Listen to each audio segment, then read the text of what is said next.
বন্দে মাতারাম আমাদের দেশের রাষ্ট্রীয় গীত। এই রাষ্ট্রীয় গীত বন্দে মাতারাম নিয়ে সেই সময়কাল থেকে অর্থাৎ স্বাধীনতার প্রাক্কাল থেকে বিভিন্ন সময়ে বিভিন্ন আলাপ আলোচনা, বিভিন্ন বিরোধিতা প্রচুর কিছু চলেছে। কিন্তু কেন এই বন্দে মাতরম নিয়ে এত বিরোধিতা এবং কেন বন্দে মাতরম এই গানটিকে আজকে ভারত সরকার বিশেষভাবে নজর দিচ্ছে? কেন বন্দে মাতরম আমাদের দেশের জন্য এবং আমাদের দেশবাসীর জন্য প্রচুর পরিমাণে প্রয়োজন? চলুন তাহলে জানা যাক আমাদের এই রাষ্ট্রীয় গীত বন্দে মাতরমের ইতিহাস এবং মুসলিমরা কি শুরু থেকেই এই বন্দে মাতরমকে বর্জন করেছিল। চলুন জানা যাক।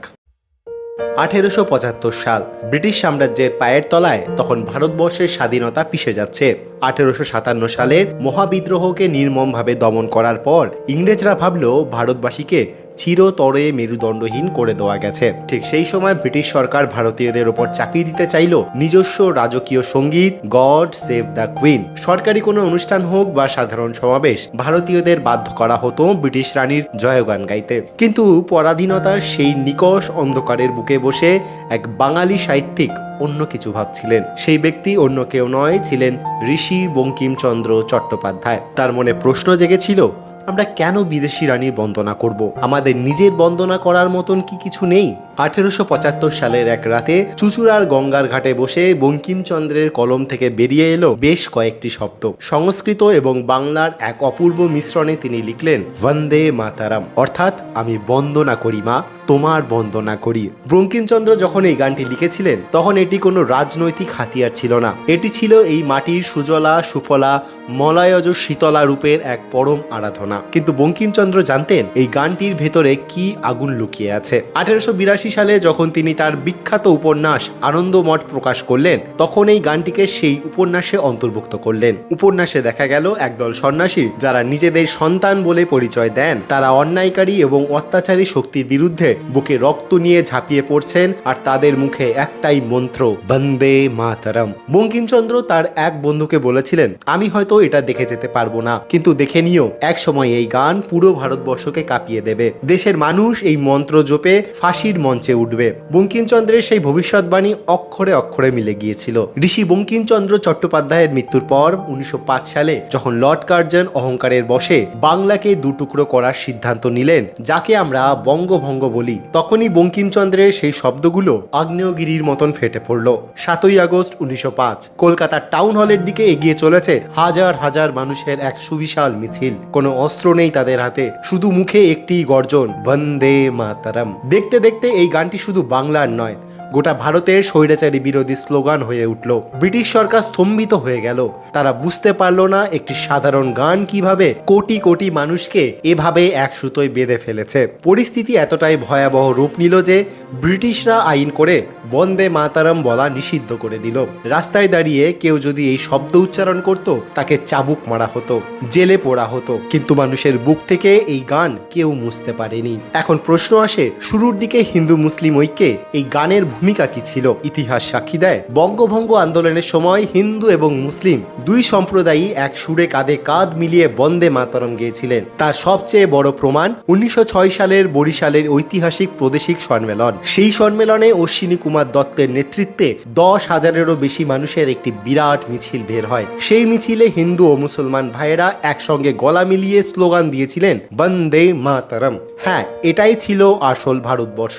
ব্রিটিশদের তৈরি করা সাম্প্রদায়িকতার দেওয়াল ভেঙে চুরমার করে দিয়েছিল এই গান। রবীন্দ্রনাথ ঠাকুর নিজে এই গানের সুরারোপ করেছিলেন এবং 1896 সালের কংগ্রেস অধিবেশনে নিজ কণ্ঠে এটি গেয়েছিলেন। 1905 সালের বারাণসী অধিবেশনে কংগ্রেস এটিকে জাতীয় স্তরে গ্রহণ করে।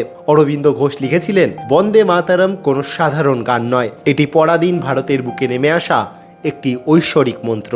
তাহলে যে গান হিন্দু মুসলিমকে এক করেছিল সেই গান নিয়ে পরবর্তীতে কেন বিতর্ক তৈরি হলো? মুসলমান সমাজের একটা অংশ কেন এই গানের বিরোধিতা করতে শুরু করলো?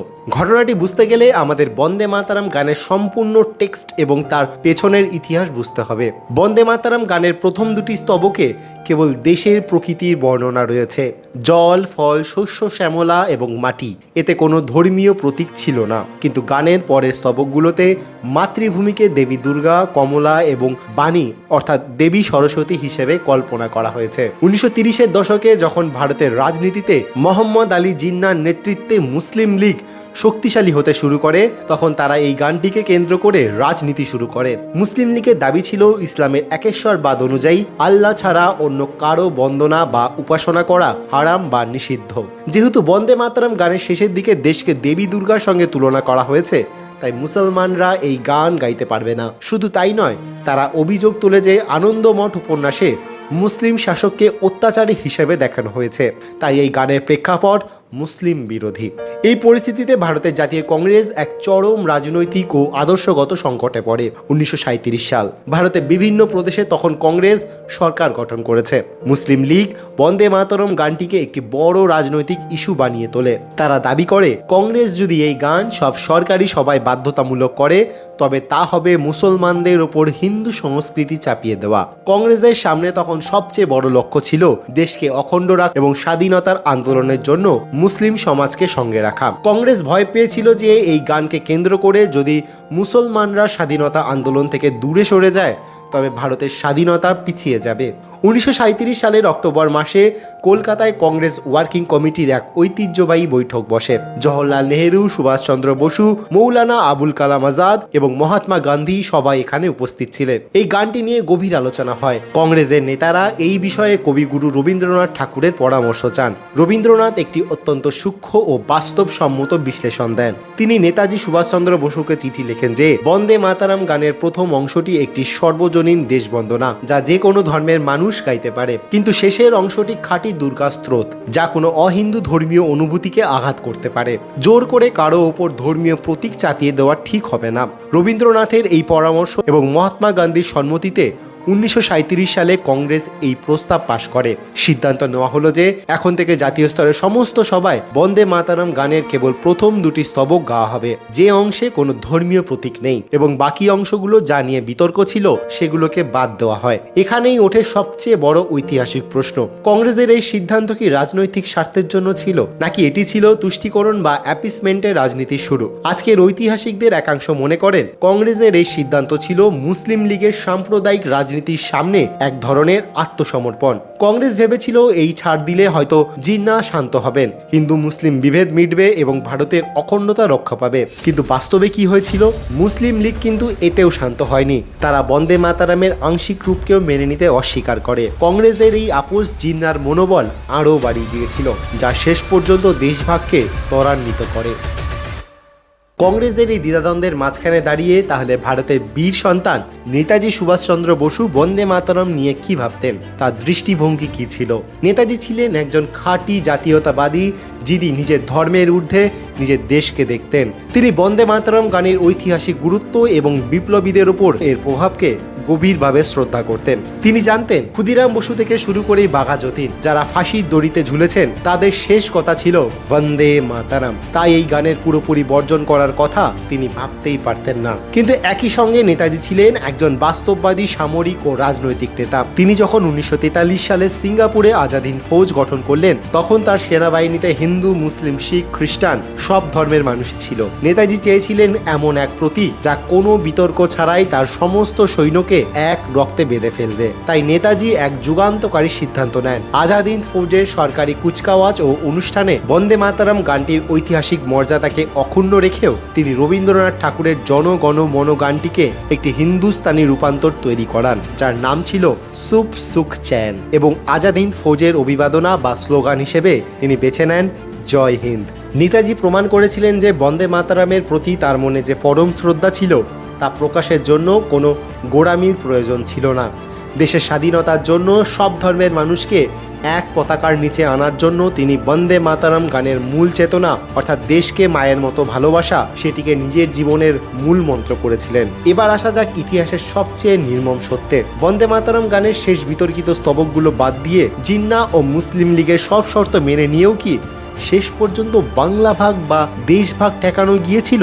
উত্তর হলো না, যায়নি। 1947 সালের 14 এবং 15ই আগস্ট ভারত ও পাকিস্তান নামে দুটি আলাদা রাষ্ট্রের জন্ম হলো। যে বাংলাকে বাঁচাতে 1905 সালে বন্দে মাতারাম গর্জে উঠেছিল, 1948 সালের আগেই সেই বাংলা চিরতরে দুটুকরো হয়ে গেল। লক্ষ লক্ষ মানুষের রক্তে ভেসে গেল পাঞ্জাব আর নোয়াখালী। কেন এমন হলো? কারণ জিন্নাহ এবং মুসলিম লীগের রাজনীতি বন্দে মাতারাম গানের লাইনের ওপর নির্ভর করছিল না। তাদের মূল লক্ষ্য ছিল দ্বিজাতি তত্ত্ব, অর্থাৎ টু নেশন থিওরি, অর্থাৎ হিন্দু এবং মুসলমান দুটি আলাদা জাতি, তাই তারা একসঙ্গে থাকতে পারে না। বন্দে মাতরম বিতর্ক ছিল কেবল একটি রাজনৈতিক অজুহাত, যার আড়ালে জিন্নাহ নিজের ক্ষমতা ও আলাদা রাষ্ট্রের দাবিকে শক্তিশালী করেছিলেন। কংগ্রেস মুসলিম লীগের ধর্মীয় গোড়ামির সামনে বারবার মাথা নত করেছিল, এই আশায় যে হয়তো দেশ ভাগ আটকানো যাবে। কিন্তু ইতিহাস প্রমাণ করেছে তুষ্টিকরণের রাজনীতি কখনো কোনো সমস্যার স্থায়ী সমাধান করতে পারে না। আপনি যখন একটি অন্যায্য দাবির সামনে মাথা নত করবেন, তখন অপরপক্ষ আরও 10টি নতুন দাবি নিয়ে আপনার সামনে আসবে। বন্দে মাতারাম গানটিকে খণ্ড বিখণ্ড করেও শেষ পর্যন্ত অখণ্ড ভারতের রক্ষা করা যায়নি। আজ আমরা 2026 সালে দাঁড়িয়ে আছি। দেশ স্বাধীনের পর বহু দশক পার হয়ে গেছে। তাহলে আজ এই আধুনিক ও ডিজিটাল ভারতে বন্দে মাতারাম কেন জরুরি? এর কি কোনো উপযোগিতা আছে, নাকি এটি কেবল ইতিহাসের পাতায় বন্দি একটি গান?